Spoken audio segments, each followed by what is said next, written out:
أعوذ بالله من الشيطان الرجيم بسم الله الرحمن الرحيم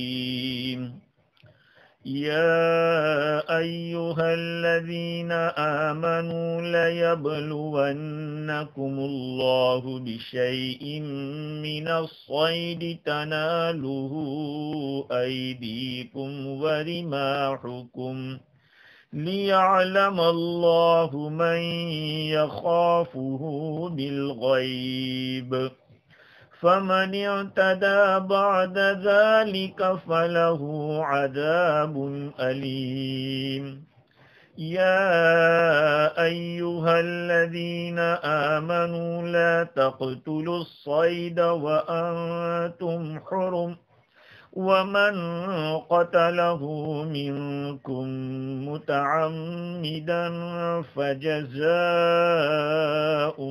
مثل ما قتل من النعم يحكم به ذوى عدل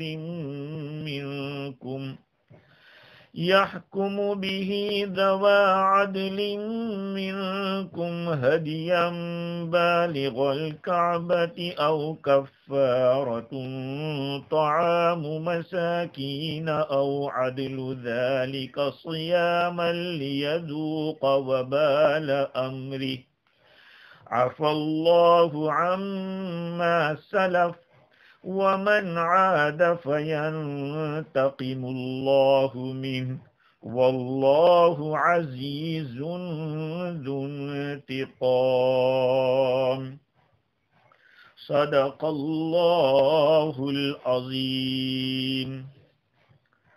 معزز سامعین، بزرگوں، پیارے بھائیوں، سننے والی خواتین، کل گزشتہ یہ بات چل رہی تھی کہ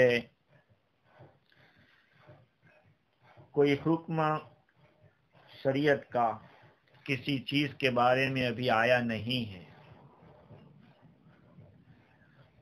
اس حکم کے آنے سے پہلے اگر کسی نے اس کام کو کیا ہو تو اس کو نقصان نہیں دے گا، اس کو گناہ نہیں ہوگا، اس شرط کے ساتھ کہ وہ ایمان والا ہو، اعمال صالحہ کرتا ہو اور تقوی رکھتا ہو، کیونکہ جو ایمان ہے اور اعمال صالحہ ہے اس کا بڑا تعلق ہے۔ بندہ ایمان اس لیے رکھتا ہے کہ وہ اللہ سے ڈر رہا ہے، اور نیک کام جب کرتا ہے تو پتہ چلتا ہے کہ اس کے پاس اللہ کا خوف ہے، ان میں آپس میں تعلق ہے۔ تو اب اگر کوئی آدمی یہ چیزیں رکھتا ہے اور اس کے ساتھ ساتھ پرہیزگاری بھی ہے اس میں، تو حکم تحریم کے کتنے بھی آتے رہے وہ اس حکم کے اوپر چلتا رہتا ہے۔ اللہ کا حکم آیا کہ یہ حکم یہ جائز نہیں ہے تو پھر وہ اس کے اوپر عمل کر رہا ہے، تو مکرر سے کرر تحریم ہوتی رہے، لیکن اس آدمی کی عادت یہ ہے کہ ایمان پر ہے، خوف خدا بھی ہے، اعمال ہے، اور یہ ایمان کی علامت ہے، خوف خدا کی علامت ہے، تو اس آدمی کو نقصان نہیں ہوگا، بلکہ جب ایمان اور اعمال صالحہ کرتا رہے گا، تقوی اختیار کرتا رہے گا، تو اس کا درجہ اللہ کے یہاں بڑھتا رہے گا۔ گناہ تو کہاں لکھا جاتا اس کا، کیونکہ ایمان بھی ہے، عمل صالح بھی ہے اور تقوی بھی ہے، تو یہ تو آگے بڑھتا چلا جائے گا یہاں تک کہ اس میں صفت احسان پیدا ہو جائے گی۔ اب یہ 3 مرتبہ جو یہاں پر قید لگائی ہے کہ آمنوا وعملوا الصالحات ثم اتقوا ثم آمنوا ثم اتقوا، یہ 3 کی خصوصیت نہیں ہے کہ 3 ہی مرتبہ ایسا، کتنی ہی دفعہ ہو جاوے، لیکن بندہ ایمان، عمل صالح اور تقوی اس کے ساتھ رہے گا تو وہ اللہ کے قریب ہوتا جائے گا۔ اب آگے جو آیتیں میں نے پڑھی ہے آج، اس کا ترجمہ پہلے ہم پہلی آیت کا دیکھتے ہیں۔ اللہ سبحانہ و تعالی فرماتے ہیں کہ ایمان والو، اللہ سبحانہ و تعالی تم کو ضرور بالضرور آزمائے گا کچھ شکار کے ذریعے، جس کو تمہارے ہاتھ اور تمہارے نیزے پکڑیں گے یا پالیں گے۔ ایسا شکار ہوگا کہ جس کو تمہارے ہاتھ پا سکتے ہیں اور تمہارے نیزے پا سکتے ہیں۔ اللہ تعالیٰ اس لیے آزمائے گا تاکہ اللہ تعالیٰ جان لے، واضح کر دے کہ اس سے بن دیکھے کون ڈرتا ہے، اللہ کو دیکھے بغیر کون ڈرتا ہے۔ یعنی اللہ کو تو بندہ دیکھ نہیں رہا ہے پھر بھی ڈر رہا ہے، بن دیکھے کون ڈرتا ہے، اس کو اللہ تعالیٰ معلوم کر لے۔ بس جو آدمی اس کے بعد یعنی واضح اللہ کا حکم آ جانے کے بعد حد سے تجاوز کرے گا، حد شرعی سے نکلے گا، اس کے واسطے دردناک عذاب ہے۔ اس آیت کے اندر حالت احرام میں شکار کرنے کے بارے میں اللہ آزمائیں گے اس بات کو بیان کیا ہے۔ ما قبل سے ربط کیا ہے؟ علماء کرام نے ربط بیان کرتے ہوئے لکھا ہے کہ پچھلے رکوع کے اندر پاک چیزوں کو حرام کرنے کے بارے میں ممانعت آئی، اس کے بعد حرام چیزوں کو استعمال کرنے کی ممانعت آئی، جس کو شراب اور جوا اور انصاب اور ازلام کے بارے میں بیان کیا۔ لیکن ان چار چیزوں کی حرمت ہمیشہ ہمیش کے لیے ہے۔ ہاں، شراب ہمیشہ حرام، جوا بھی حرام، بتوں کے ساتھ تعلق یہ بھی حرام، اور وہ قرآن اندازی سے جو جوا کھیلتے تھے کہ یہ سب ممنوع اور ہمیشہ حرام۔ ابھی جو آیت بیان کی گئی جس کا ترجمہ کیا گیا، اس میں اللہ تعالیٰ ایک ایسی چیز کو بیان کر رہے ہیں جو ہمیشہ تو حرام نہیں ہے، لیکن اس کی ممانعت کچھ وقت کے لیے حالت احرام میں منع ہے، اس کو بیان کیا جا رہا ہے۔ اور میری نظر میں، میرے دل میں یہ بات آئی کہ ایک ربط یہ بھی ہو سکتا ہے، واللہ اعلم بالصواب، کہ اوپر جیسے بیان کیا گیا کہ جن لوگوں نے شراب کے حرام ہونے سے پہلے یا جوا کے حرام ہونے سے پہلے جو جوا کھیلا، پیسہ کمایا، شراب پی، کہا ان کو کوئی گناہ نہیں ہوگا۔ اس آیت کریمہ میں بھی اس طرح کی ایک بات بعد میں چل کے اسی موضوع کے اندر آ رہی ہے کہ اس حکم کے آنے سے پہلے جن لوگوں نے حالت احرام میں شکار کیا، ان کا کیا؟ اللہ تعالیٰ نے فرمایا عفا اللہ عما سلف، کیونکہ اس کی ممانعت آئی نہیں تھی۔ یہ الگ بات ہے کہ عرب حضرات زمانے جاہلیت میں بھی حالت احرام میں ان چیزوں کو برا سمجھتے تھے، لیکن چونکہ اسلام کا حکم نہیں آیا تھا اس کے بارے میں، اللہ تعالیٰ نے فرمایا عفا اللہ عما سلف، جو پہلے ہو گیا اس کو اللہ نے معاف کر دیا۔ اس طرح سے دونوں میں ربط ہو سکتا ہے، واللہ اعلم بالصواب۔ خیر، اللہ تعالیٰ نے اس آیت کریمہ کے اندر حالت احرام میں شکار کی ممانعت کو،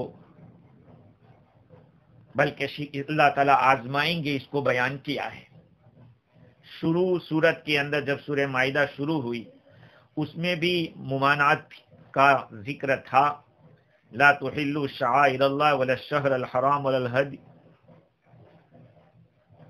احلت لکم صید البحری، بلکہ شروع سورت کے اندر اجمالی طور پر حالت احرام میں غیر محل الصید وانتم حرم، حالت احرام میں شکار کی ممانعت وہاں اجمالاً تھی، شارٹ میں تھی، یہاں ڈیٹیل کے ساتھ اس کو بیان کیا جا رہا ہے، تھوڑی تفصیل ہوگی۔ یہ آیت کریمہ سن ہجری 6 کے اندر حدیبیہ کے سال نازل ہوئی۔ حضور اکرم صلی اللہ علیہ وسلم نے کعبہ کی زیارت کا ارادہ فرمایا، عمرہ کرنے کے لیے تشریف لے جا رہے ہیں، آپ کے صحابہ بھی آپ کے ساتھ چل رہے ہیں مدینہ منورہ سے، جیسے کہ تفسیر روح البیان میں لکھا ہے کہ 1500 آدمی آپ کے ساتھ تھے۔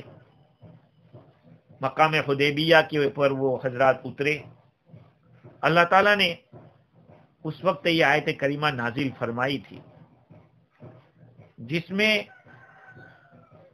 صحابہ کرام کو آزمایا گیا۔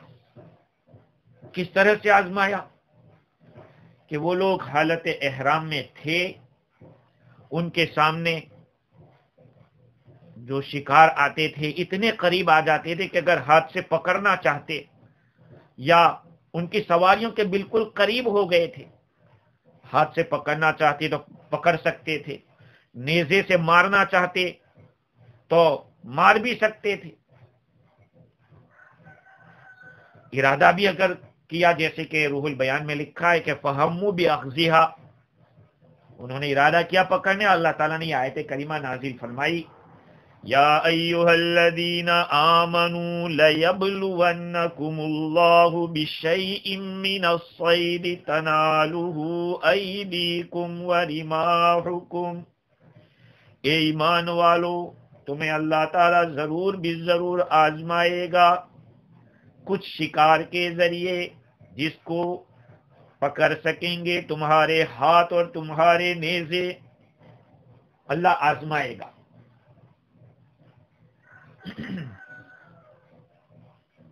جیسے کہ بنی اسرائیل کو اللہ تعالیٰ نے آزمایا تھا، سنیچر کے دن مچھلی کا شکار کرنے کو منع کیا تھا، اور آزمائش ایسی ہی ہوتی ہے کہ جس کے اندر آدمی پھنس سکتا ہے۔ بنی اسرائیل پھنس گئے، دوسرے دنوں میں مچھلی کم آتی تھی، سنیچر کو زیادہ آتی تھی، اور سنیچر کو ہی ممانعت تھی مچھلی کا شکار کرنے کی۔ یہ ہیلا حوالہ کرتے کہ جمعہ کی شام کو جال بچھا دیتے، اب سنیچر کو مچھلیاں پھنس جاتی، خوب مچھلیاں نکالتے، حالانکہ اس سے ان کو منع کیا گیا تھا۔ اللہ تعالیٰ نے صحابہ کرام کو بھی آزمایا، لیکن وہ حضرات اپنے آزمائش کے اندر پورے کامیاب ہو گئے، اللہ تعالیٰ نے ان کو کامیاب کر دیا۔ اس کو اللہ تعالیٰ اس جگہ پہ بیان فرما رہے ہیں، اے ایمان والو یاد رکھو اللہ تعالیٰ تمہیں ضرور آزمائے گا کچھ شکار کے ذریعے۔ شکار عرب حضرات کا بقول امام قرطبی کے کہ ان کا ایک پیشہ تھا اور ان کی ایک عادت تھی شکار کرنے کی، اس کا رواج تھا۔ اللہ تعالیٰ نے اسی میں آزما لیا، حالت احرام میں اور پھر حرم میں، دو چیزیں، حالت احرام میں شکار بھی منع، اور اگر احرام کی حالت میں نہیں ہے اور حدود حرم میں ہے تو حدود حرم میں بھی منع۔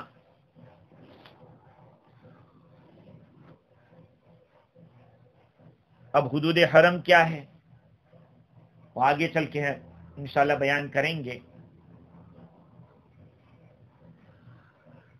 اللہ تعالیٰ نے آزمائش بھی اس طرح سے کی کہ شکار ان کے ہاتھ بھی پکڑ سکتے تھے اور نیزوں سے بھی ان کو مار سکتے تھے۔ اب وہ دو لفظ لائے، ہاتھ اور نیزہ، چونکہ ہاتھ بکثرت استعمال ہوتا ہے شکار کرنے کے اندر، اب یہ چاہے جال کے ذریعے ہو یا پکڑنے کے ذریعے ہو یا پھر کسی اور پھنڈے کے ذریعے ہو جس میں ہاتھ کا استعمال ہوتا ہے، تو چھوٹی چھوٹی چیزیں تو ہاتھ سے آدمی لے لیتا ہے، اس لیے ہاتھ کا استعمال، ہاتھ کو ذکر کیا، اور نیزوں کو بھی خاص طور پر بیان کیا، اس لیے کہ بڑے بڑے جو شکار ہوتے ہیں وہ نیزے سے ہوتے ہیں، اس میں تیر بھی آ جائے گا، تیر جیسی چیزیں۔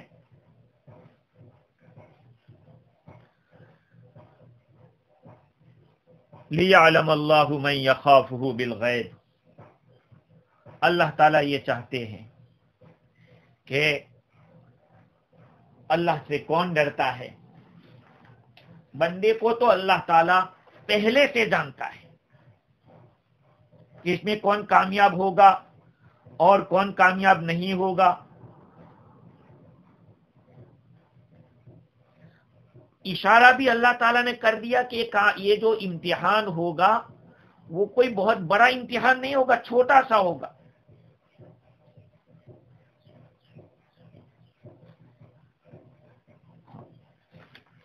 بِشَيْءٍ مِّنَ الصَّيْدِ، اور وہ بھی ایک شکار، کون سا؟ بری شکار۔ بھائی حالت احرام میں دریائی شکار کر سکتا ہے، مچھلی مار سکتا ہے،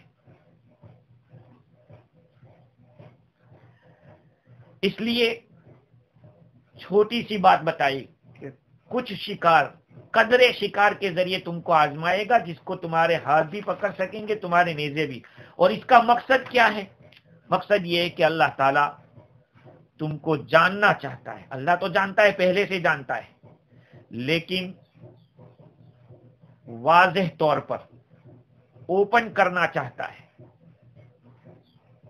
ہاں، کیونکہ اللہ تو عالم ہے، لم یزل ولا یزال ہے۔ اللہ تعالیٰ ان لوگوں کا سا معاملہ کر رہا ہے جو کچھ جاننا چاہتا ہو۔ یہ اللہ کے علم میں پہلے سے ہے، وجود میں آنے سے پہلے اللہ جانتا ہے کہ کون کامیاب ہوگا کون نہیں ہوگا۔ لیکن کبھی کبھی اللہ تعالی معلوم چیز کو ظاہر کرنے کے لیے، اوپن کرنے کے لیے اس طرح کا معاملہ کرتا ہے۔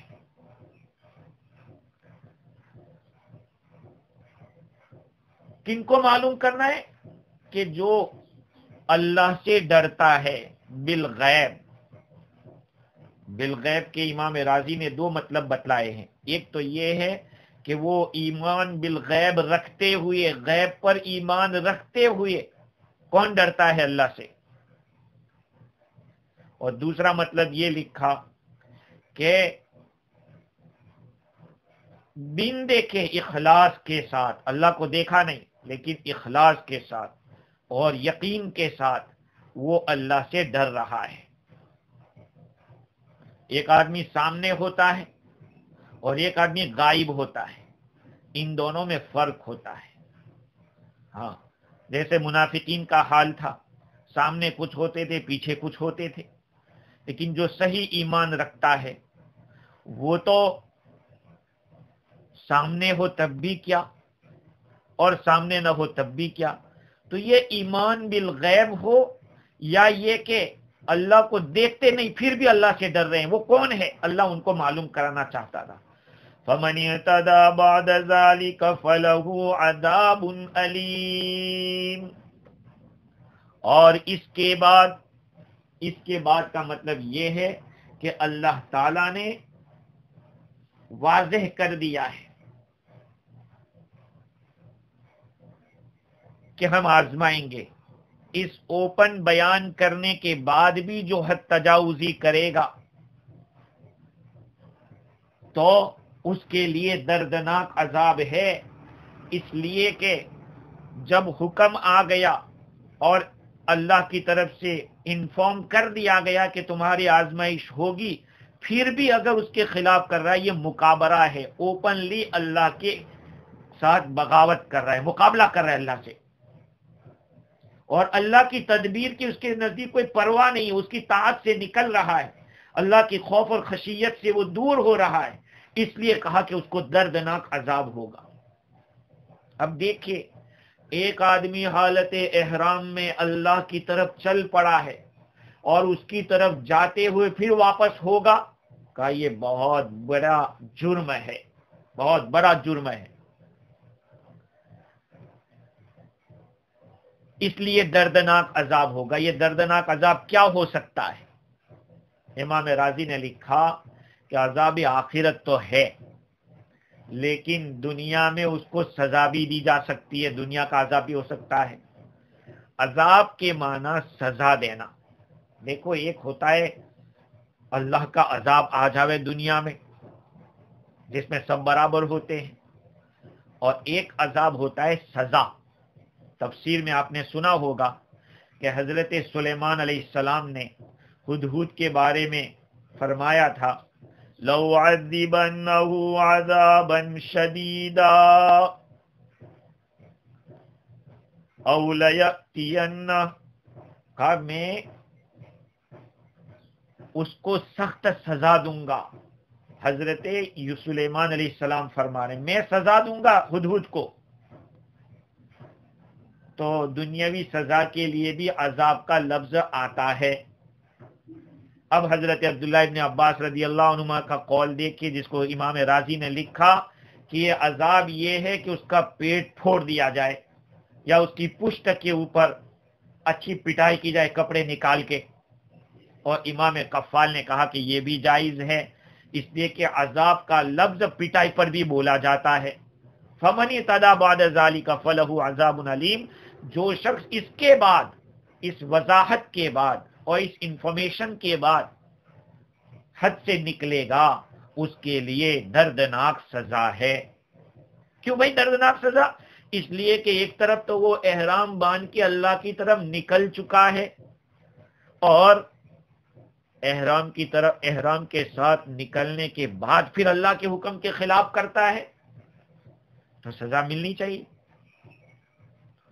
اسی پر صاحب روح البیان نے لکھا ہے کہ شیخ ابو عبداللہ شیرازی رحمت اللہ علیہ نے ایک مرتبہ خواب دیکھا، انہوں نے اپنا خواب بیان کیا ہے کہ آقا صلی اللہ علیہ وسلم نے ارشاد فرمایا، من عرف طریقا الی اللہ فسلکہ ثم رجع عنہ عذبہ اللہ بعذاب لم يعذب به احدا من العالمین، جس آدمی نے طریق کو پہچان لیا، طریق کے معنی تو راستہ، لیکن طریق کے خاص معنی یہ ہے کہ اللہ تک پہنچنے کا راستہ، وہ پہچان لیا، جان لیا، چل بھی پڑا اس راستے کے اوپر، لیکن وہاں سے واپس آ گیا، اللہ اس کو ایسا عذاب دے گا کہ عالمین میں سے کسی کو عذاب نہیں دیا ہوگا، ایسا اس کو عذاب دے گا۔ اسی لیے تو ہم کہتے ہیں کہ مرتد کی سزا یہ ہے کہ اس کو قتل کیا جائے گا، کیونکہ وہ چل پڑا ہے۔ اس پر علامہ حکی نے لکھا کہ وہ راستے کو جاننے کے بعد راستے سے واپس آیا ہے، تو گویا کہ وہ اللہ تک پہنچنے کے راستے کو پہچان لیا، پھر بھی نہیں چلا، تو گویا کہ جاننے کے بعد نہ جاننے والا جیسا ہو گیا ہو۔ اور واپسی کا سبب کیا ہو سکتا ہے؟ راستے میں ہونے والے امتحان تو ہوگا، اور اسی کا امتحان ہوگا جو سبق میں جائے گا، کلاس میں جائے گا۔ جو کلاس میں نہیں جائے گا اس کا کہاں امتحان ہوگا؟ ایمان والوں کا امتحان ہو رہا ہے۔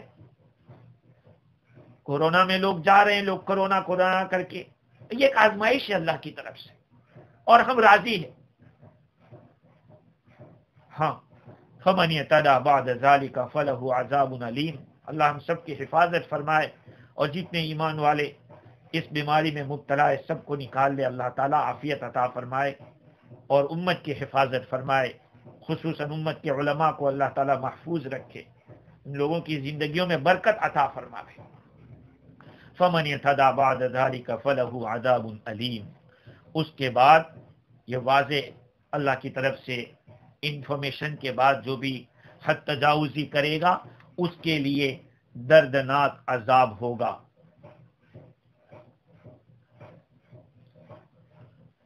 آگے کی آیت کے اندر اللہ تعالیٰ نے صاف الفاظ میں احرام کی حالت میں شکار کرنے سے روک دیا۔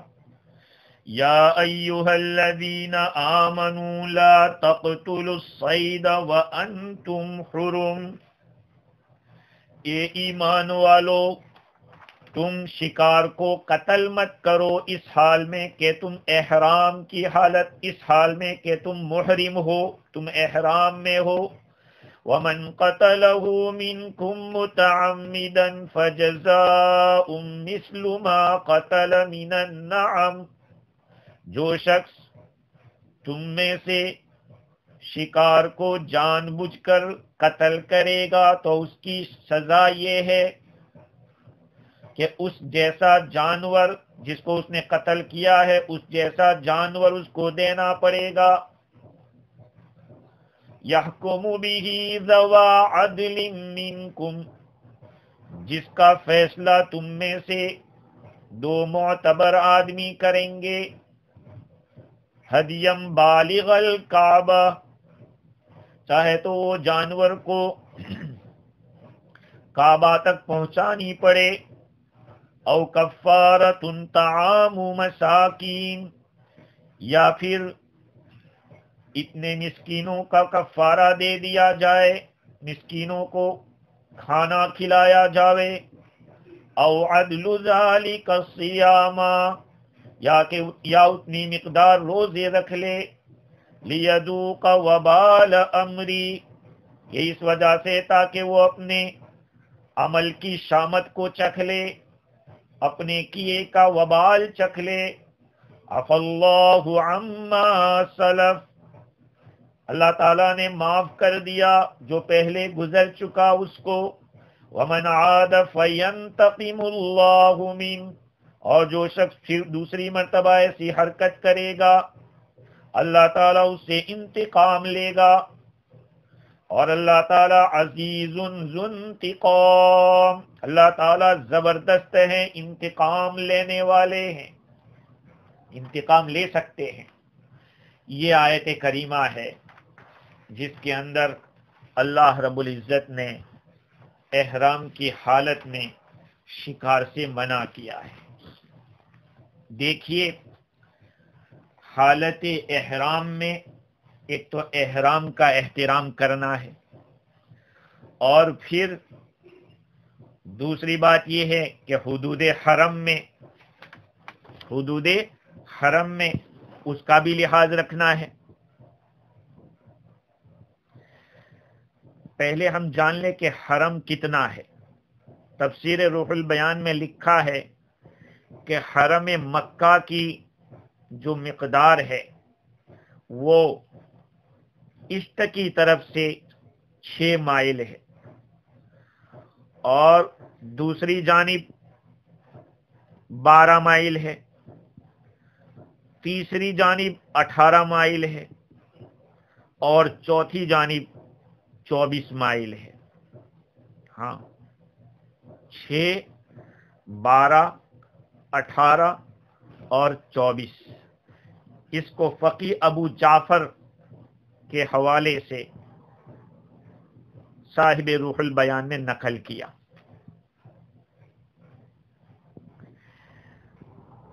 اللہ تعالی نے اس آیت کریمہ میں خطاب کن لوگوں سے کیا ہے؟ اس میں کچھ لوگ کہتے ہیں کہ احرام والوں کو حکم ہے۔ اوپر والی جو آیت تھی جس میں شکار میں آزمانے کی بات تھی، اس میں تو سبھی لوگ آ سکتے ہیں، محرم ہو یا محرم نہ ہو، سب آ سکتے ہیں۔ یہاں پہ خاص طور پر احرام والے مراد لیے جائیں تب بھی صحیح ہے، یا عام مسلمانوں کو مراد لیا جائے، کیونکہ آگے چل کر احرام کا لفظ آ رہا ہے، اے ایمان والو تم شکار کو قتل مت کرو۔ ذبح کا لفظ نہیں بتایا کہ ذبح مت کرو، کیوں؟ اس لیے کہ بقول صاحب روح البیان کے ذبح کا لفظ تو حلال کے لیے ہوتا ہے، اور یہاں پہ حلال نہیں ہوگا، یہاں پہ حلال نہیں ہوگا، اس لیے کہ یہ مردار کے حکم میں چلا جائے گا۔ اور دوسری بات یہ ہے کہ شکار کو قتل مت کرو، تو شکار سے کون مراد ہے؟ شکار سے مراد امام شافعی رحمت اللہ علیہ تو یہ فرماتے ہیں کہ جس جانور کو کھایا جاتا ہو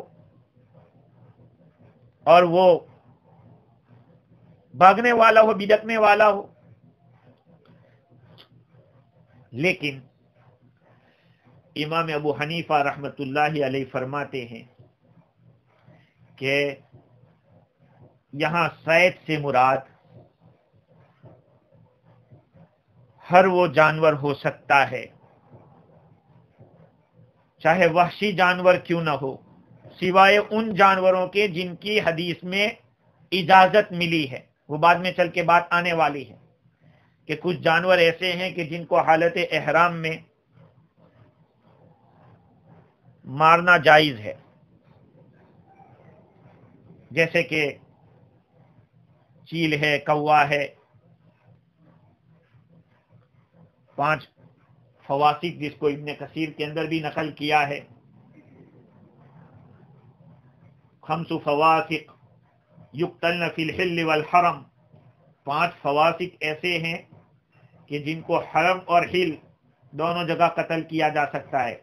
اس میں کوا ہے، چیل ہے، بچھو ہے، چوہا ہے، اور کاٹنے والا کتا ہے یا بھیڑیا بھی ہے بعض روایات میں۔ اور ایک روایت حضرت عبداللہ ابن عمر رضی اللہ عنہ کی ہے کہ حضور صلی اللہ علیہ وسلم نے فرمایا 5 من الدواب لیس علی المحرم فی قتلہن جناح، 5 جانور ایسے ہیں کہ محرم پر ان کے قتل کرنے میں کوئی گناہ نہیں، غراب کوا، الحدہ چیل، عقرب بچھو، اور فارا چوہا، والکلب العقور، اور کاٹنے والا کتا۔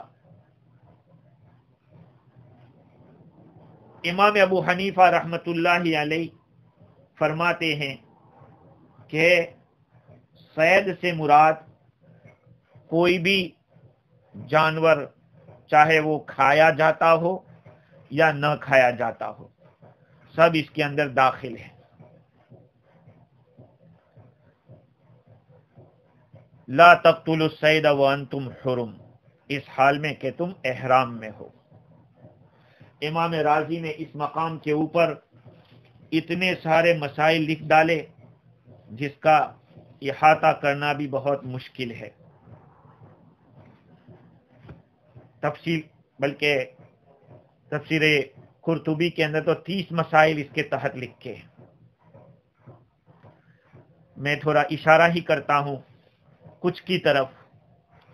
پہلی بات تو یہ ہے کہ جیسے میں نے عرض کیا، امام صاحب رحمت اللہ علیہ نے تو ان الذی توحش سواء کان معقولا او لم یکن، کوئی بھی جانور جو وحشی ہوگا، جو بھاگنے والا ہوگا، جو پالتو نہیں ہوگا، چاہے کھایا جاتا ہو یا نہ کھایا جاتا ہو، یہ صید کے اندر داخل ہے۔ یہ امام صاحب رحمت اللہ علیہ فرماتے ہیں اگر کسی آدمی نے حالت احرام میں ایسے جانور کو مار دیا تو پھر درندے کو مار ڈالا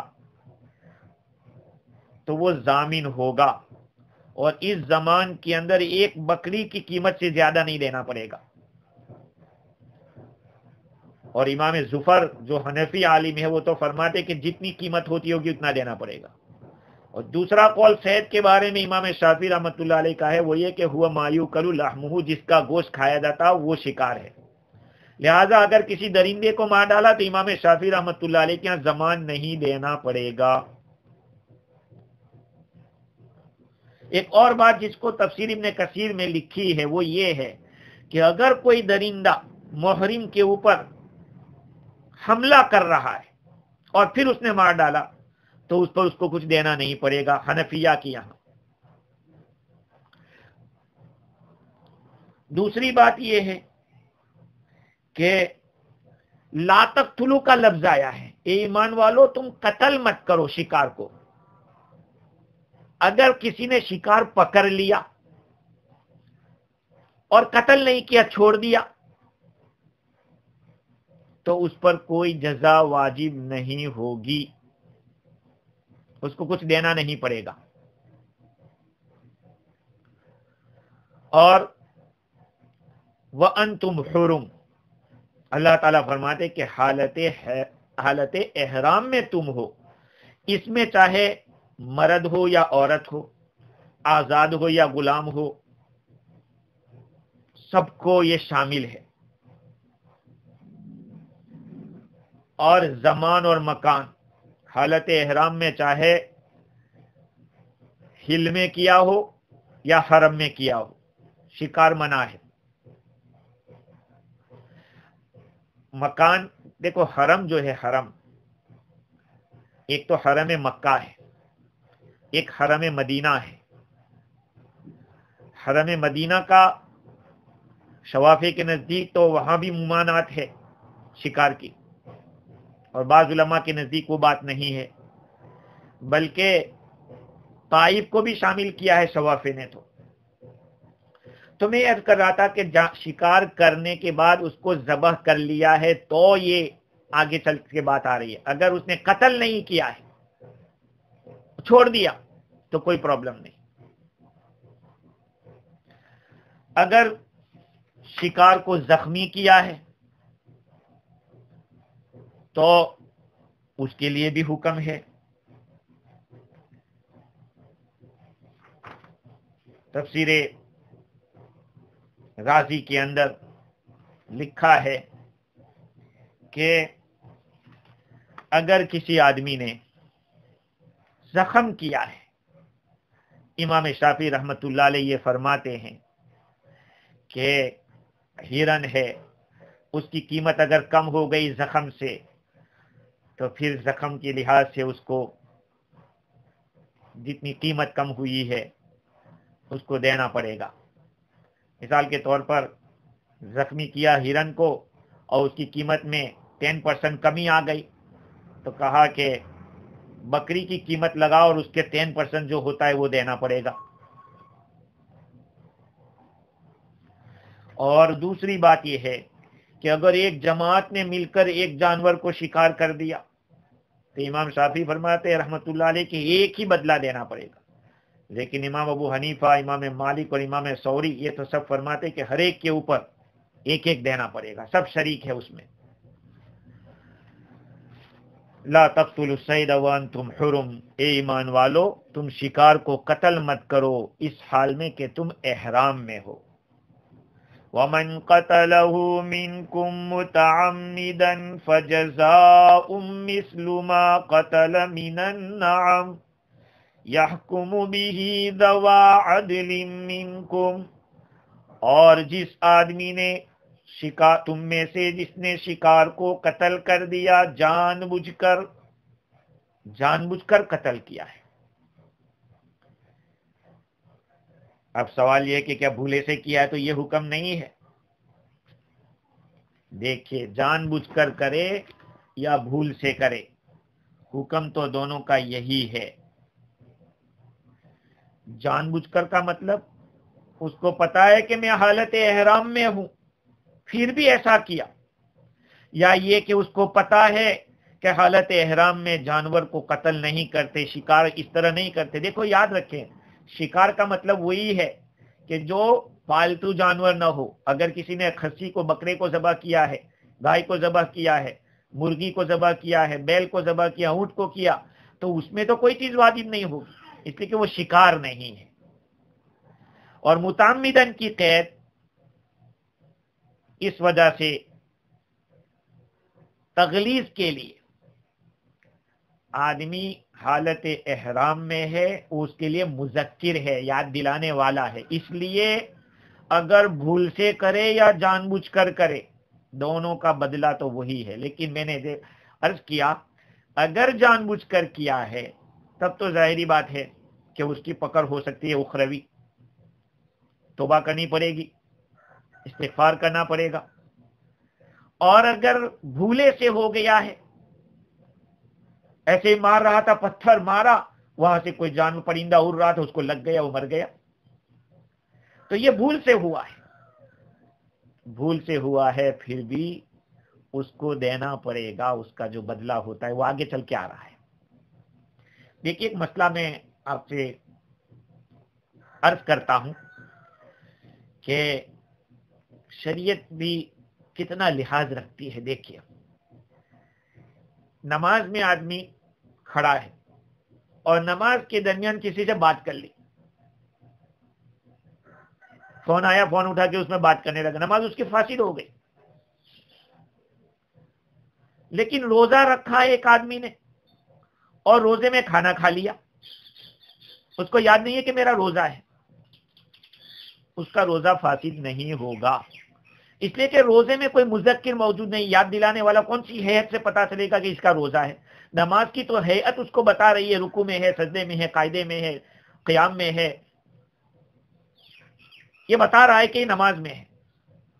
حاجی بھی حالت احرام میں جو ہوتا ہے تو اس کی ہیئت اس کو بتاتی ہے، تو اگر یہ جان بوجھ کر اس کو پتا ہے کہ میں احرام میں ہوں اور احرام میں یہ منع ہے پھر بھی کر رہا ہے، تو اس کو اس کی مذمت کو بتلانے کے لیے،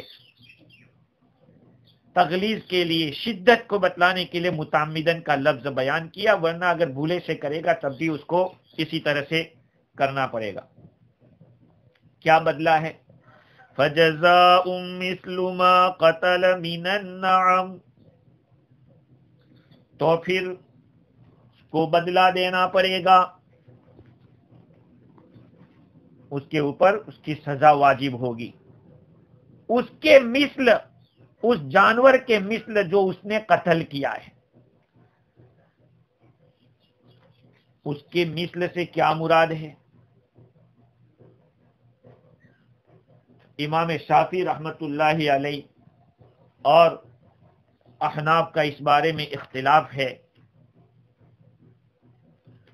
حنفیہ تو اس کی مثل خلقی کا اعتبار کرتے ہیں،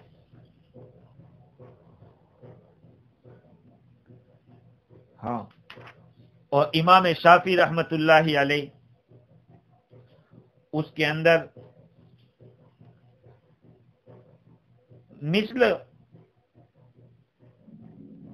جیسے کہ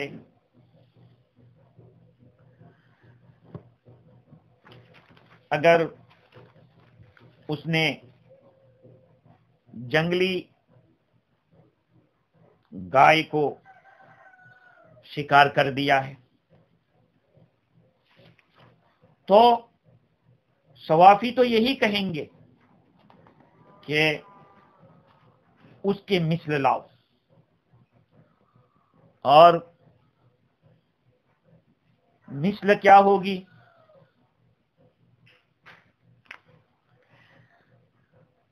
امام ابو حنیفہ رحمت اللہ علیہ قیمت کو لازم کریں گے۔ قیمت کیا ہوگی؟ جس کو آگے چل کے اللہ سبحانہ و تعالی خود بیان کر رہے ہیں۔ ہاں، ظاہری آیت یہ بتلا رہی ہے کہ اس شکار کی جو مثل ہے، شکار کی دو قسمیں ہیں، ایک ایسی چیز ہے جس کا کوئی مثل ہے اور ایک ایسی چیز ہے جس کا کوئی مثل نہیں ہے۔ جس کا مثل ہے اس کو تو جانوروں میں سے، مثال کے طور پر ہرن ہے تو اس کے لیے بکری ہے، اور جنگلی وحشی گائے ہے اس کے لیے پالتو گائے ہے۔ تو امام شافعی رحمت اللہ علیہ یہ فرمائیں گے کہ جس کا مثل ہے اس کو تو جانور دینا پڑے گا، اور جس کا مثل نہیں ہے وہ قیمت کا ضامن ہوگا۔ اور امام ابو حنیفہ اور امام ابو یوسف رحمت اللہ علیہ فرماتے ہیں کہ وہ قیمت ہی واجب ہوگی۔ امام شافعی رحمت اللہ علیہ کے قول کو امام رازی نے بہت ہی قوت کے ساتھ دلائل کے ساتھ اس کو بیان کیا، اور یہ انہوں نے بتانا چاہا کہ قرآن جو کہہ رہا ہے مثل ما قتل من النعم فجزاء ما قتل من النعم، لہذا جس جانور کو قتل کیا ہے، شکار کیا ہے، اس جیسا جانور پالتو ملتا ہے تو اس کو وہ دینا پڑے گا۔ اور امام ابو حنیفہ رحمت اللہ علیہ فرماتے ہیں کہ نہیں، قیمت دینی پڑے گی۔ اب ان کے پاس بھی دلیل ہے، چونکہ امام ابو حنیفہ رحمت اللہ علیہ فرماتے ہیں کہ اس میں تو کوئی اختلاف نہیں ہے کہ ایسا جانور جس کی کوئی مثل نہ ہو، اس کے سیم کوئی جانور نہ ہو، تو اس میں تو قیمت کی ضمانت ہوتی ہے۔ یہ تو اتفاق ہے، شوافی بھی وہی کہتے، حنفی بھی وہی کہتے۔ تو قرآن مجید کی آیت میں فجزاء مثل ما قتل من النعم کا معنی یہ ہے کہ قیمت واجب ہوگی جس صورت میں اس کی کوئی مثل نہ ملتی ہو۔ تو پھر اب ضروری یہ ہوگا کہ ساری صورتوں میں یہ کر دو، اس لیے کہ ایک لفظ ہے تو اس کے الگ الگ معنی تو ہو نہیں سکتے، اس کو محمول کرنا ایک ہی معنی پہ محمول کرنا پڑے گا۔ یہ امام ابو حنیفہ، یہی میرے عزیزو بات ہے کہ یہ ائمہ کرام نے اس کے ایک ایک لفظ کے اوپر ریسرچ کر کے اس کی گہرائی تک پہنچ کے اس کے معنی کو بیان کیا۔ اب یہی ایک لفظ ہے فجزاء مثل ما قتل من النعم، مثل ما قتل، جس جانور کو قتل کیا اس کے مثل بدلہ دینا پڑے گا۔ اب مثل کیا ہے؟ تو بھئی اگر ایسا جانور ہے جس کے کوئی مثل ہی نہیں ہے تو کا قیمت دینی پڑے گی۔ تو جب آپ نے قیمت کو متعین کر دیا تو سب میں ہی قیمت متعین کر دو، ایسا تو نہیں کہ جس کا مثل ہو اس کی قیمت نہیں ہوگی، اس کا اس جیسا جانور دینا پڑے گا، اور جس کی مثل ہے تو اس کو مثل نہیں ہے اس کے لیے اس کی قیمت دو۔ تو اب ہوتا یہ ہے کہ بعض جانور میں جو چھوٹے ہوتے ہیں اس میں بھی پورے پورے بڑے جانور دینے پڑ رہے ہیں، جیسے کہ بجو ایک جانور ہوتا ہے، وہ بلی کی طرح چھوٹا سا ہوتا ہے، کہا اس کے لیے کپس دینا پڑے گا، اور ہرن ہے اس کے لیے بھیڑا دینا پڑے گا، بلکہ غزال کے لیے مختلف جانوروں کے لیے مختلف امثال بیان کیے ہیں۔ لیکن حنفیہ کا مسئلہ بہت ہی آسان اور ایزی ہے کہ اس جیسے جانور کی قیمت دے دو، اور چونکہ وہ سب جگہ چلے گا، یہ جو میننگ حنفیہ نے بیان کیا ہے۔ اب کیسے پتا چلے کہ کس جانور کا مثل کیا ہے، کس کی قیمت کیا ہے؟ قیمت تو دیکھنی پڑے گی۔ اللہ تعالیٰ نے اس کے لیے بھی فیصل بیان کر دیے، یحکم بہ ذوا عدل منکم، جس کا فیصلہ کریں گے تم میں سے دو عادل آدمی۔ عادل یعنی معتبر آدمی۔ معتبر کیسے؟ کا دینی اعتبار سے بھی دیندار ہونے چاہیے، اور تجربہ کار ایکسپیرینس بھی ہونا چاہیے۔ ایسا آدمی جس کو کچھ پتہ ہی نہ ہو تو کیسے فیصلہ کرے گا؟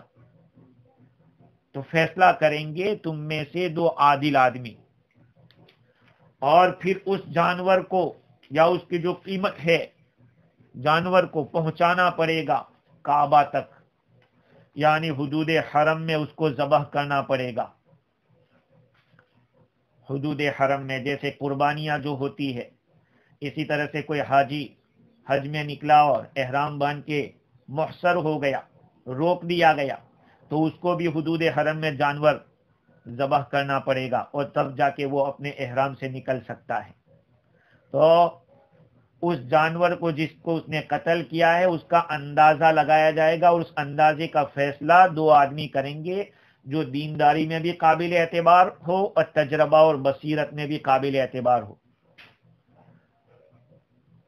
اب وہ جو قیمت لگائیں گے اس میں اس کو اختیار ہے کہ یا تو اس قیمت کا کوئی ایسا جانور خرید لے، اور خاص جو اونٹ ہے، گائے ہے، بھینس ہے، بکری ہے، ان میں سے بالغ الکعبہ، اس کو نیاز کے طور پر کعبہ تک پہنچائی جائے، یعنی حرم کے اندر، حدود حرم میں، یا پھر اس قیمت کے برابر غلہ بطور کفارے کے مسکینوں کو دیا جاوے۔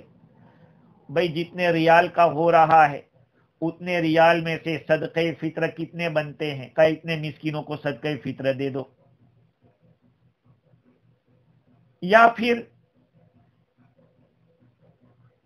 اگر یہ نہیں کر سکتا تو جتنے صدقہ فطر بن سکتے ہیں اتنے روزے رکھ لے،